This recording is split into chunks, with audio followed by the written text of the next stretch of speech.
Morning children, how are you all? I hope all of you are fine and safe inside your homes. Now today we are going to start with second chapter, second part. I repeat, second chapter's second part, that is land, soil, water, natural vegetation and wildlife resources. Land, soil, water, natural vegetation and wildlife resources. So our today's topic is soil. What is our today's topic? Our today's topic is soil. So what is soil? Soil is a grainy substance that covers the surface of earth. Soil is a thin layer of grainy substance that covers the surface of earth. Also, soil is made up of organic matter. Soil is made up of organic matter, minerals and weathered rocks. Soil is made up of organic matter, minerals and weathered rocks. Also, it takes thousands of years just to form a few centimeters of soil. Just to form a few centimeters of soil, thousands of years are taken. So, the formation of soil is a very big process. It takes a lot of time. And according to the different regions, different soils are there. All of you must be knowing that there are different regions, different climates, and accordingly we have different types of soils. And also there are some particular type of soil which are needed, which are essential for some particular crops to grow. So like this, we have different types of soil which are necessary for some particular crops to grow. So this was just a small brief about soil, that what is soil and how it's formed. Now we will look at the soil profile. What is soil profile? You can already see in the picture that there are 5 layers of soil. So now what is soil profile? The layered structure of the soil which is starting from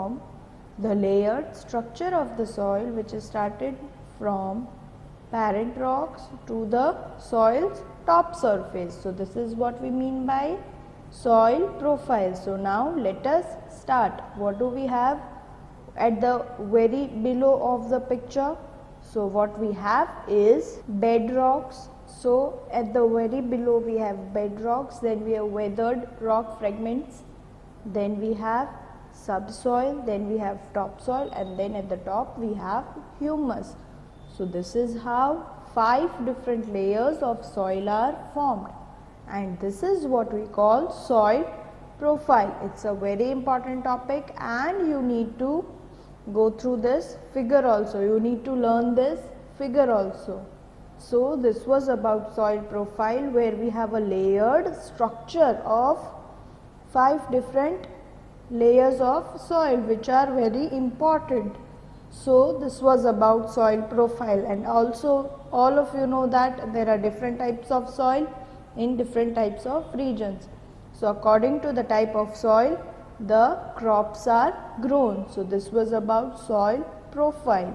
So the next is factors of soil formation. Next what we have is factors of soil formation. So there are 5 factors of soil formation. You need to remember them all. It is very important. You cannot skip any one of it. So the very first is parent rocks. Now what do we mean by parent rock and what work does it have? How it is a factor of soil formation? So it determines, that is, it decides the color, the texture, the chemical properties and the mineral content which is present in the soil. So this is what the work of parent rock. Likewise, next which we have is relief. Now what do we have in relief? That is, it tells us about the altitude and the slope. It tells us about the altitude, the height and the slope, and it also tells us about the accumulation of soil. So this is what we understand by relief.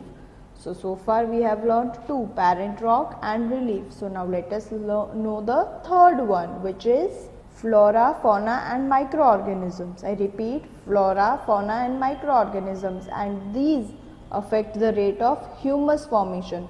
Whatever humus that we have studied in soil profile, at the top there is humus.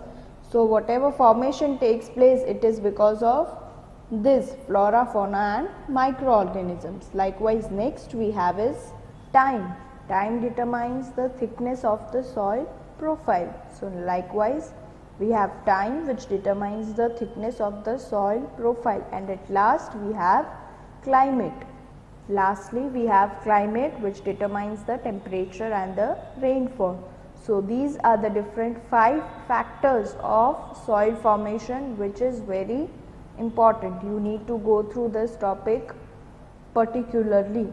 So this was about soil formation. Now we will learn how degradation of soil takes place, and after that how conservation of soil can be done. So first let us find out how degradation of soil takes place.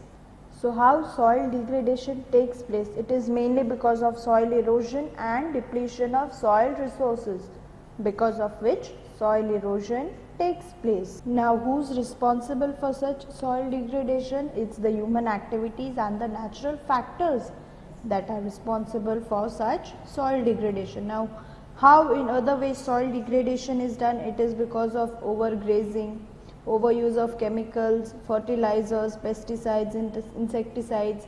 All of these is making the soil degrade. So this is how degradation of soil takes place. So now let us learn how can we actually conserve the soil resources. How can conservation of soil be done? So now let us find out what are the methods or how can we conserve the soil.